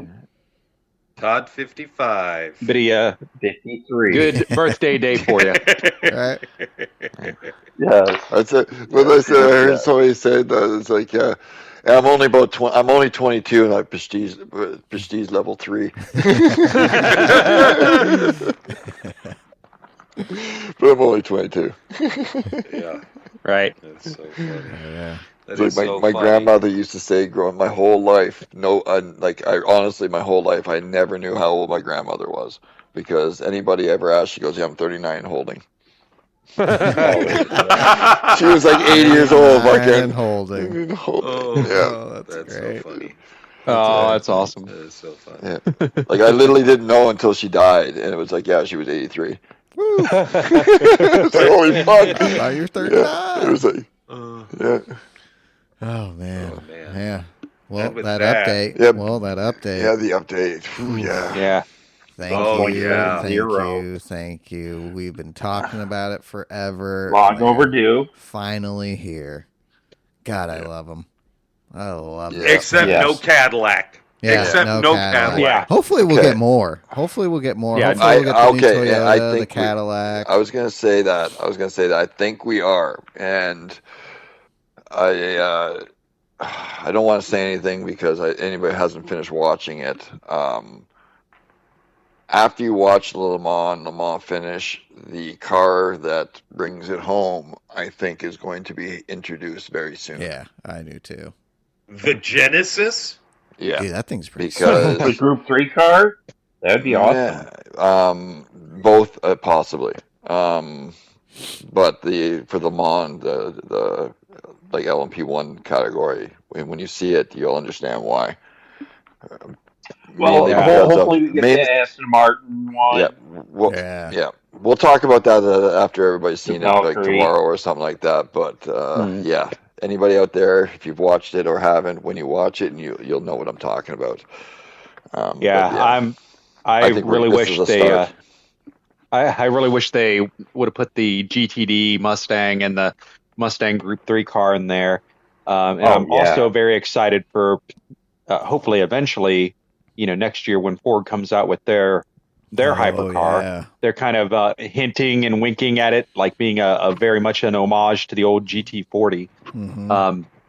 I've only been able to buy 2 of the cars in the update based on what's in my bank account because those time trials lately have been rough. And that's where I usually make my money in the game is getting golds on the time trials. But it is good to see that they're putting more modern hypercars in the game for us to enjoy. And once again, I always say it, cars that we're never going to be able to drive in real life, but we can do it in the virtual world. And especially those of us in VR, can really get that full experience. Yep. Exactly. So it's encouraging to see that they're doing that. And I really hope they keep going with it. And we see the, once again, my favorite Ford, seeing the Ford hypercar maybe in the future, as well as the GT3 Mustang and maybe a nice time trial in the GTD Mustang. Yeah, I think we'll get it. I would love that. I just feel like Kaz hates American manufacturers for race cars. Like, why they're not in Manu is ridiculous. The Mustang Corvette, they're synonymous, worldwide, and why they're not in Manu Yeah. It might just have something to do with the fact that there's no real life equivalent, so they had to kind of approximate it, and the aerodynamics are kind of off. That's just the kind of vibe I get, maybe. Well, but I could be wrong. Funny. It's kind of like, I think you're right. Like, I don't think he does like the American cars in the like GT3 and stuff like that, especially because I remember back in, it was a GT Sport, the Corvette dominated manufacturers one season. And then after that, it absolutely went to fucking shit. Never came back. Mm-hmm. They basically fucking just nerfed it into the ground after that. It was just like, oh fuck, we can't have this. And yeah, it was the same thing with the Ford GT Le Mans Spec 2 race car in GT7. You remember way back then the older Ford GT. Not the GT40, but the Ford GT, and for a while that was just so dominant, and now it's non-viable. Nothing. Yeah, they all get nerfed into the ground. Out of it. We can't have that. That was we fun need to our drive too. Asian market sponsors actually. Where our sponsorship money is coming from, dominating basically. Unfortunately, money talks. It does. Yep. Which is what again leads me back to. After Le Mans, everybody sees Le Mans. I think you're gonna understand why. I think the couple cars are coming. Oh yeah. So, all right. Well, I hope. Other than that, we have some shitty fucking next week's. Oh no. Yeah. I've got to race a couple times next week to get my SR up too. Yeah. Dude, brake checking me killed a third of my SR. Yeah, I lost a little bit too, but DR went up. Yeah. Yeah, I saw some people in my races last night. Their SR took a beating. Oh. Yep. So what are the races, Mike? All right, here we go. Daily race A next week is going to be at Barcelona no chicane on the sport medium tires. So we have some kind of road car racing there, which could be interesting. Could be that random pre-select group they have mixed with the Ferrari, the Lexus, and all the BMW and all that Porsche and that there, because we haven't had those for a while. Daily B is going to be at the Toyota Express South counterclockwise on race medium, so some wall carnage. And then Daily C is going to be Sardinia Road Track B on racing hards. So I figure B will be Group 3 cars, and C will be Group 4 cars. Lame. Yeah, you're probably right about that. Totally lame. 2 times fuel, 4 times tire for Road B, so to Sardinia. So it's that long, narrow, in and out one kind of thing. Yeah. So generally, typically a Group 4 car. Yeah. And because they haven't done anything with the goddamn BOP that needs to be adjusted, the Citroen will probably be fucking dominating that one again. Yeah. Yeah. And we can't use those in VR because, It's they don't have a modeled interior. So you get like you want to sit on top of the car. Mm-hmm. Fucking bullshit. Yeah, that sucks. But yeah, so thanks for the great week again, and thank God we have at least something interesting to drive this weekend and for next week. The 3500. Yeah, we got time trials. Yep. That Le Mans trial. Group. Yeah, we have the Le Mans time trial. Cars. Yeah, and if you haven't bought it because of costs, whatever, you can rent all the new cars there, so you don't have to actually own them all. You can try them all out, no problem. And if you don't want to spend the money, if you have it until you know which one you like, you can do the same thing. Oh, yeah. I bought the Porsche and the Ferrari. I didn't care for the Peugeot and the BMW, so I'll probably end up buying the BMW. Yeah, the BMW is sweet. Initially, I like it. But I bought all 4 of them. Yeah. I bought all 5. Yeah, the pace car. Yeah, I did. Oh yeah, I did. did. I bought all 5. Yes, technically. The 650 horsepower Porsche safety car. That thing's fucking insane. I actually can't wait to drive that. I'm just so happy we got these new hypercars, man. Dude, and I love the sound of the Ferrari. Oh yeah. I think the engine sounds better than the Porsche. The BMW sounds really good too. It does. So. Yeah. And I guess they changed the sound on the Porsche 29 or the Ferrari 296. Did they? I guess they gave that. They changed the sound. I haven't driven it, so since. Yeah. Just been doing hyper. Well. Yeah.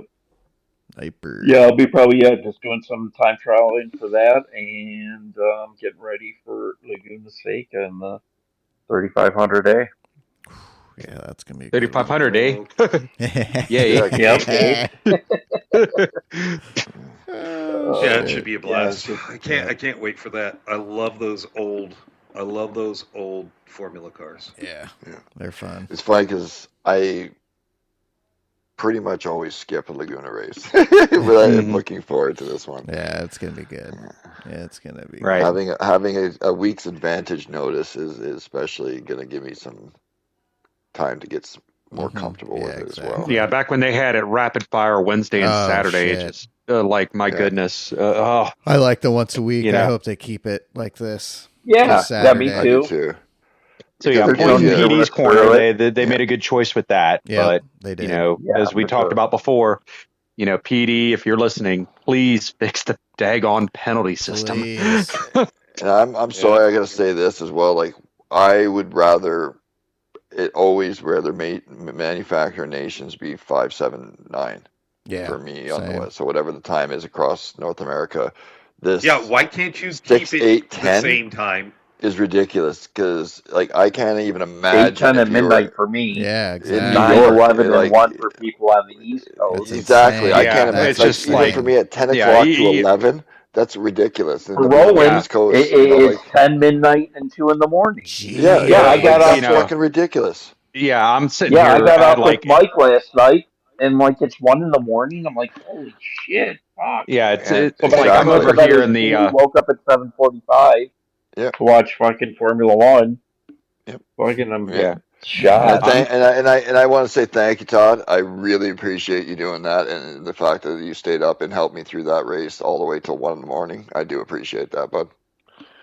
Oh yeah, no problem. So yeah, it was a great race, fun to watch. Yeah, it's definitely rough with the current the times that they have for GT1 races. You know, for me, it's like I think it's 8, 10, and 12 or something like that. It's like good. No, for you, it's 9. Go back to the old system, you're man. 9-11. You're 9-11 and 1. Yeah, that's right. So it's just like, come on, man, who's up at 1 o'clock in the morning? I mean, yeah, the hardcore ones, all right, but who's really gonna? How can you expect to be at your best at 11 or 1 in the morning? Right. Well, that's exactly it. Like, look at my race. Like, for example, my race last night, like the last slot. So everybody that was in there was at the end of their day, and the earliest it was 10. Everybody else was 10 or later, basically across North America. So that only the hardcores and so all the good guys have already got in and out. So your point lobbies are low to begin with. My last split dropped for first dropped over 20 points. 20. Yeah. Yeah. And even from my perspective, coming off a 12-hour shift and trying to get into this, or even if it's an off day for me, you know, it's like, you know, I'm sitting here all day. You can only really warm up so much all doggone day, right? You know, until you start, you know, getting diminishing returns. So go back to the old system. Yeah, you go back to the old system where it's all day long.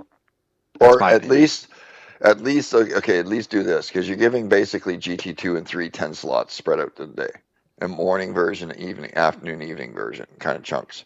So at least give GT1 the later 5. Yeah, something. Or split it up and maybe do 3 morning, 3 afternoon, or something like that. Like, don't just limit it the top to 3. With it on Saturdays, it doesn't have to start that late. Bump it an hour back. Or an hour earlier, however you want to. The hour earlier across, it still gets a little 1 late, but it's not the end of the world late. And it gives guys that want to go do something with their friends and or family something to do in the evening after still, because I can do an earlier slot. And I mean, kind of thing.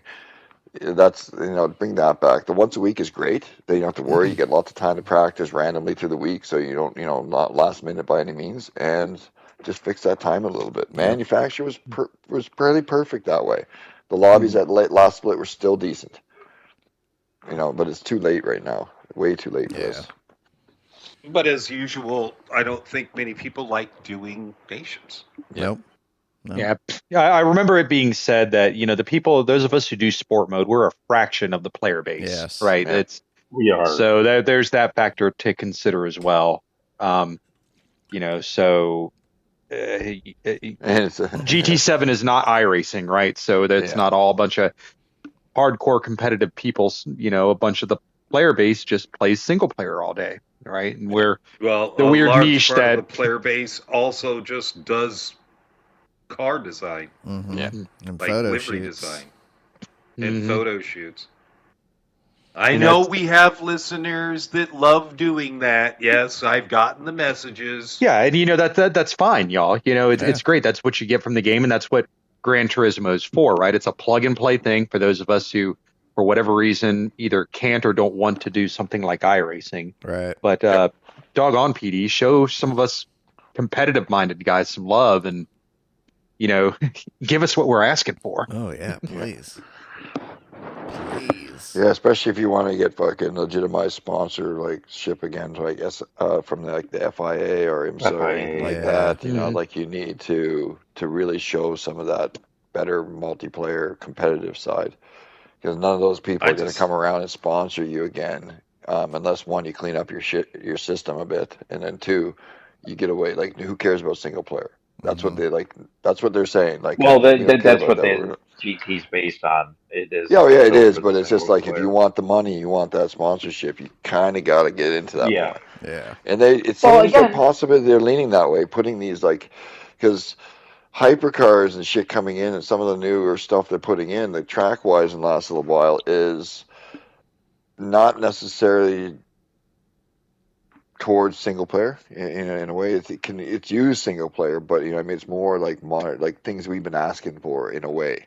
As multiplayer competitive guys, like how long where's the new hyper? How come we don't have any of these things at all? And it's, and all of a sudden, boom, here's four. I think the opportunity missed that PD missed a huge opportunity when they didn't put the Le Mans race. I understand why they did it. They either should have moved up the release of the hypercars, they should have, or they should have changed the Le Mans race to the next week, so we could race the cars that we just saw on TV. But the thing is, they didn't even have to do that. They could have left it as is, like we said. They could have been, okay, this is classic throwback for the Le Mans. Okay, no problem. I can deal with that with what we just did. What I don't understand is why they did the update, didn't put them in, because they've done it before and had other races where we knew nothing about race round 4. It was at this track with a race specified car up until like the week before an update drops. Guess what? It's this. Yeah. They can do that, and they didn't do that. They should have been. They could have put. Yeah, they did that. But it's like they could have put in like round 3 or 4 at Spa in the hypercars. Yeah. Oh, dude, that would have been. What I mean? They could have done that. They could have. That would have been very easy to do. Or Barcelona in the SF cars. Yeah, but they could have released the update, the nations list, and had it still for the update to be released during the nations, and put those cars into one of the rounds, because they've done that shit before. It's not like they can't do it.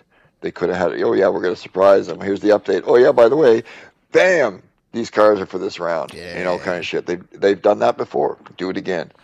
That would have been, and it would have pulled people in. A little bit too. That was a missed opportunity there, for sure. We could have had hypercars if they would have done it right. Hypercars at Spa. Yeah. Yep. And then again, they shit the bed right now. Yeah, they get the time trial, but why isn't it Daily C hypercars? Well, that's what I thought. Yeah. I thought it was going to be hypercars at Spa for Daily C this week. Yeah. But nope. You're not. I'm sorry, you're not running hypercars at Sardinia Road Track. No, you're a fucking idiot if you attempt that. God, no. You might as well put fucking Formula cars at Nürburgring Reverse. Yeah, exactly. At night. Yeah, exactly. I mean, like fucking, like their brains are not thinking on this one at all. I mean, like, yeah, so many missed opportunities in the last week. Poor planning, yeah. Yep. But again, they won't be taken seriously if the top nations manu races don't have heavy damage. Yeah. even in that. That's the next thing. Yeah, we need to and fixing the penalty system and all of that. Well, like I said to Todd, why last night? So dude runs into one car, hits another car, and then hits another car. That penalty shouldn't just be whatever it was, 3 seconds. Should be added for each seconds. one. You actually hit 3 cars. Yeah. You should get a 15-second penalty for doing that. You destroyed 3 cars races. Yeah, because you're a moron, you should get a massive penalty for a very avoidable contact. One contact here or there kind of thing, and maybe a small penalty would be one thing. But yeah, when you cause a massive fucking wreck, you should be heavily penalized. Yeah. You know what I mean? Like, and the funny thing is, it's like they can understand their algorithm for the penalty can understand that. They've had it working like that before. Because you got to think, like, the bump and run. You used to be able to cut the corner if somebody smacked you and not get a penalty for it. Now you get a penalty for it. So, like, they can make the algorithm understand that, hey, this guy wasn't at fault for this. It was that guy. This guy wasn't at fault for that. It was this guy. So they can stack penalties really easy. It's already kind of there. They just have to fucking turn that on, because the guy would get a penalty. If he hit you and you took advantage of the bump and go through a corner, like, I'll give an example, Interlagos, first corner. If you were on the outside going into the first corner, the guy fucking smacked into you and fucking ran you wide into the fucking runoff there, you could just straighten out, fucking floor it and go. Right. And gain like 5 seconds. Like, it was ridiculous. And the guy would get a penalty. Because he was being an idiot. And running wide, like, kind of thing, with the heavy. It wasn't just a running you wide. You had to fucking come right into you, bang, fuck you. And then for a while there, I'll admit, I'll give you the inside all day long, and if you don't fucking hold it, I'm fucking taking it. And you give me the bump and run, I'm going. See you later, dumbass. And I did that in the Formula cars. I every time, go for the inside. I'll swing it around the outside, no problem, and cut back in on and have the inside for the second part. But if you hit me, I'm taking that fucking advantage. So that's in the algorithm. Well, and here's something that I have heard suggested. Maybe PD's working on it. I don't know. But incorporating the penalty system into GT Sophie, right? Like, GT Sophie is the race marshal. And maybe that's something they're working on or something like that. As much as we, poo-pooed AI talking about, in modern cars, there is a solid use in place for it. Yep. And GT Sophie, that's been the few times I've raced GT Sophie, that's some, hard racing, right? So especially maybe they, I haven't touched the power pack yet. I just tried the demos way back in the day. It's tough. So but maybe that's something they're working on in the future, with especially how, machine learning is different than large language models like ChatGPT or Google Gemini or whatever. Maybe that's something that they might put into a future update where it's like, okay, this is the penalty system based on GT Sophie, who has raced you guys, and I admit I sent GT Sophie a few times just to get the credits. But maybe that's something that they're working on. I could definitely see that. Well, I don't understand why they can't use Sophie to adjust BOP. Yeah. Maybe that's what once again, maybe that's what they're working on, is that kind of thing. Because GT Sophie is a formidable opponent if any of you have raced her. I'll say this for the not say average, but for most people, I can understand that. Like, for me, Sophie 2, the one that's in the regular game, is still is good, but it's pretty fucking dumbed down still. Like, I'll be like, I do Nürburgring 24-hour, and I give a 2-minute head start to Sophie 2.0, and I fucking come back and win easily. Now, that being said, Sophie 3 with Power Pack, whole new ball game. Oh yeah. Yeah, I didn't realize that there were two still different. Still winnable, but it is it's a very replica of daily driving, but a little cleaner. Still stupid shit here and there. so it replicates that very well, but it is hard with the way that it's set up, where you have practice qualifying, like a real race weekend. A lot of the races, especially if you take the harder cars to use, you need to qualify, and you need to qualify well to really stand a chance sometimes. Like, it is hard to race. They are really good on that power pack. And then because of stuff like that, I can understand maybe them being like, okay, do this. We're going to have direct feedback, because all that shit's going to their servers. Being able to connect it online. So they could have the Sophie running that and feeding the information back. And I will say this, as you play through the power pack, I may be wrong on this, but I think Sophie 3.0 learns you. Sort of like how the AI in Alien Isolation learns you. There's all sorts of YouTube videos dedicated to the AI just in Alien Isolation and how it learns from you. And that's what makes the harder difficulty levels in that game, very terrifying.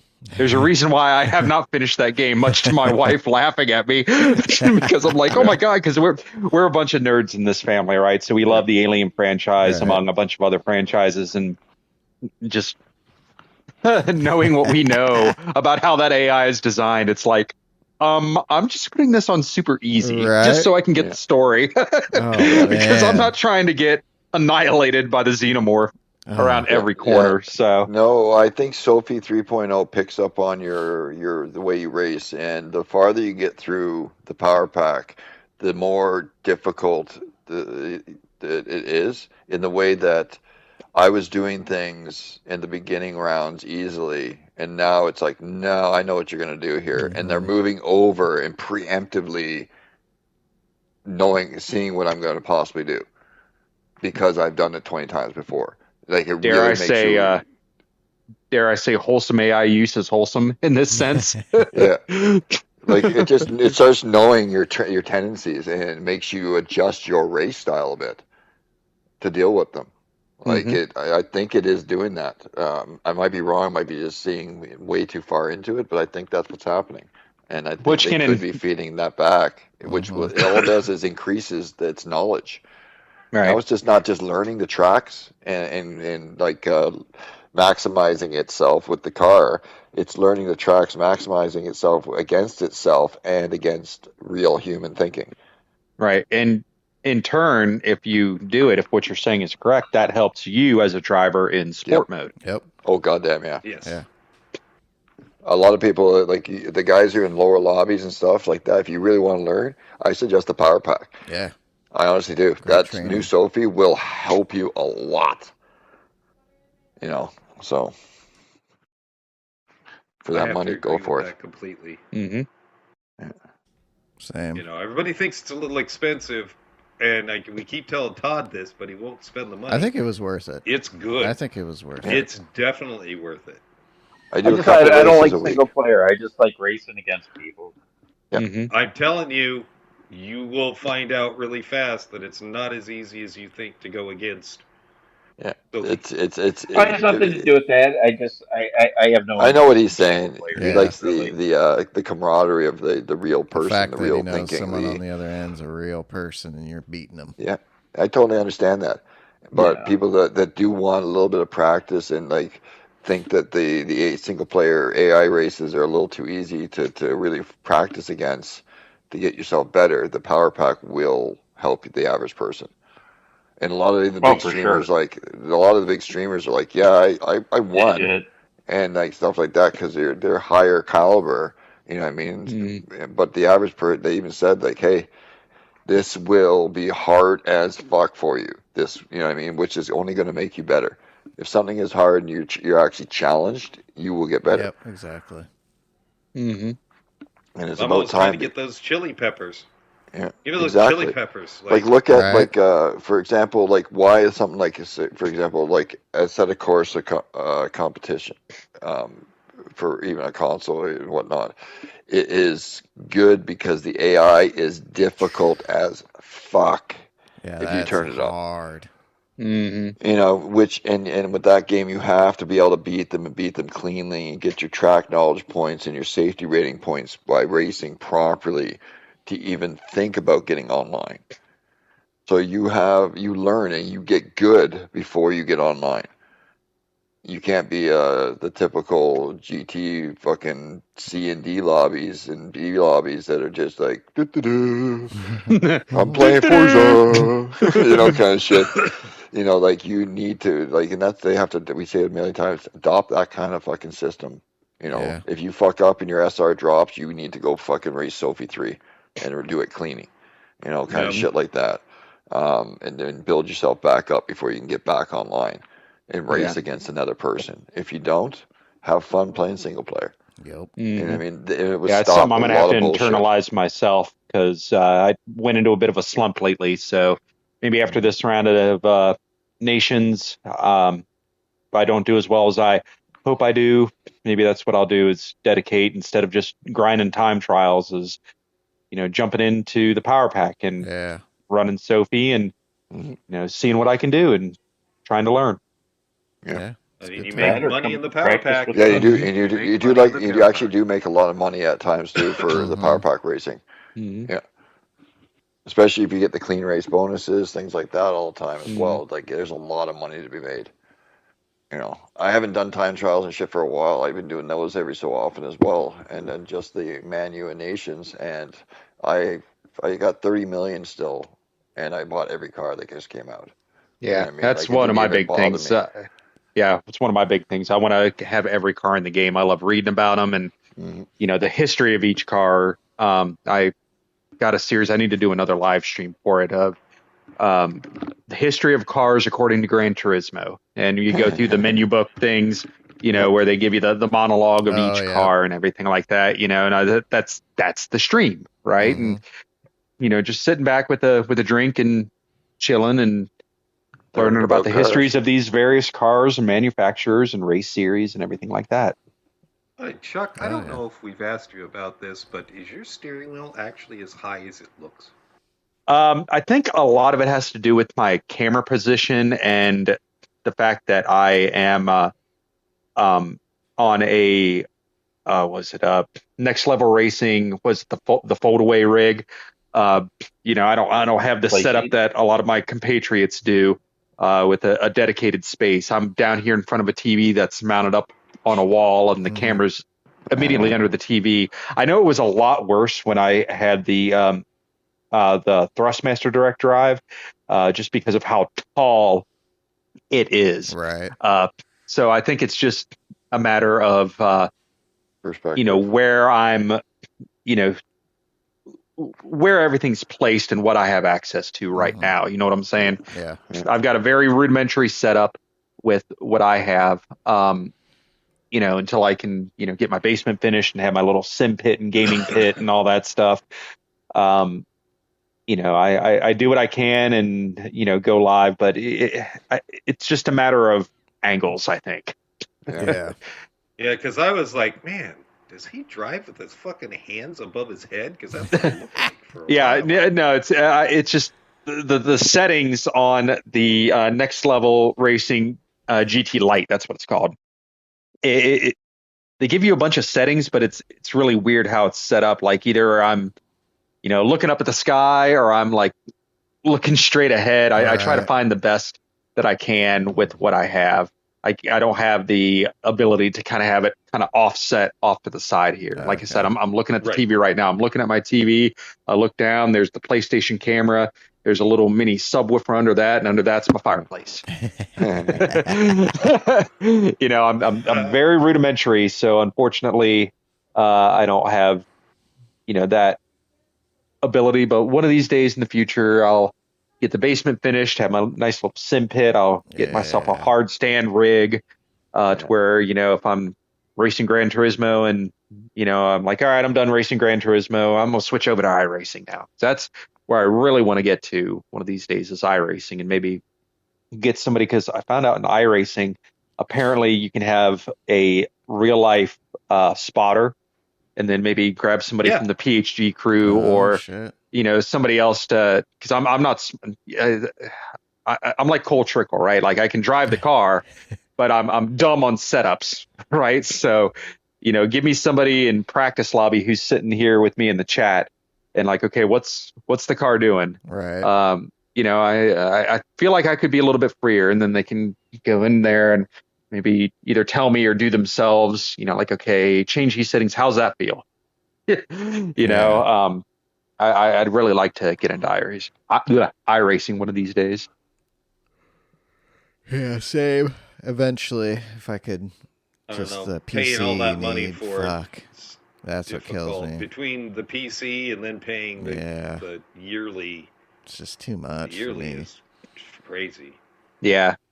Well, I mean, in a lot of ways you get what you pay for, because we were, that's just my opinion, because we were complaining earlier about the penalty system in Gran Turismo, and it's much more heavily regulated in iRacing. Mm-hmm. Yeah. Oh, absolutely. Yeah. So. Yeah, I don't think the money's any off, issue. any contact. It's just I'm fucking computer illiterate, and I don't want to spend fucking half my time, trying to dial shit up. Oh yeah, and especially when you do shit. I just you like gotta to fix plug it and again, play. and Yeah, always gotta mess with stuff. I'm just more about the plug and play. And Todd can barely figure out his PlayStation, let alone an actual. Exactly. Right. Exactly. So that's the only thing that can't keeps even me going to iRacing. That Todd can't figure out his headphones. Yeah. Todd still uses he's on mute. He's on mute 45-50% of the time. Todd still uses a rotary dial telephone. Yeah, he got a special iPhone that has a rotary dial on it. Yes. Well, I've got a simple solution. Then we all just buy. I got a simple solution. We all just buy real life race cars and we just go racing. There you go. It's that simple. There you go. There you go. That would be fun. Oh, man, could you imagine? Oh, that would be a blast. Oh yeah, so much fun. It'd be. The sad thing is we'd have to put Sean in the car because all the rest of us are way too big. You would. Oh, we could put Mike in there. Mike's built a rail. Yeah, he is. Me and Mike. If we put Mike and I next to each other, we'd either make 0-1 or 1-0. We're either a 10 or an 0-1. Yeah. Oh shit! Truth.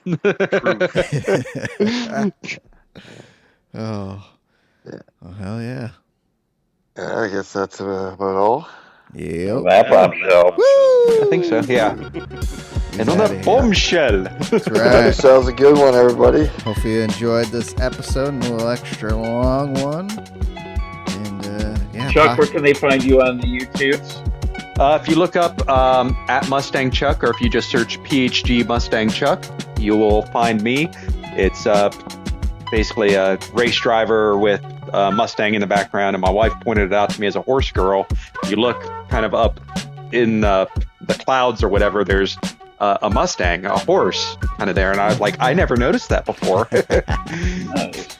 Hell yeah. So yeah, that's me. I do sim racing and whatever kind of game I feel like playing, story heavy games and all that stuff, lore heavy games, Indiana Jones, BioShock, stuff like that. Some indie. Yeah, so go give them a subscribe, like. I appreciate it. Videos. Yep. And Chuck's a nice guy. Yep, we love Chuck. Yeah, I appreciate it. Dude, everyone PHG that we've met is just awesome. Yeah. You guys, PHG great guys team. are always so cool. Yeah. Yeah. Yep. I like hanging out with those guys. There's a reason why I've stuck around for so long. Right. Hell yeah. Yeah. It's amazing. Well, everybody, thanks for tuning in. PDX is just a bunch of assholes. Enjoy your week. Enjoy your work week. Hopefully you guys get some practice, maybe some dailies in. Enjoy those if they're any decent for your opinion. And we'll see you all next week. Possibly. I got a busy weekend next weekend, so it might not be an episode. So if there's not everyone, just stay tuned for the following week because we'll have TK and Tati on talking about new Shift media. So, yeah, I'm excited to hear about that too. Yeah, so we're gonna have those guys on, and we'll be getting into that. So enjoy your week, everybody. Pay attention for Mike's practices this week too. Usually on 7:30, 8 o'clock Pacific time. So you're always welcome. Yep. It's a friends only lobby, so if you're one of our friends, you can find us easy in the search. So yeah. If you're not a friend, hit one of us up, and we'll vet you to see if we want you in the lobby. Hell yeah. We have a downloadable PDF form that we need you to fill out send. And then also a photo of your driver's license and major credit cards. And major credit cards. We'll get back to you in 30 days. Right. Hell yeah. All right, everybody. For legal purposes. Have a good one. Have a great week. Peace. Later, everybody.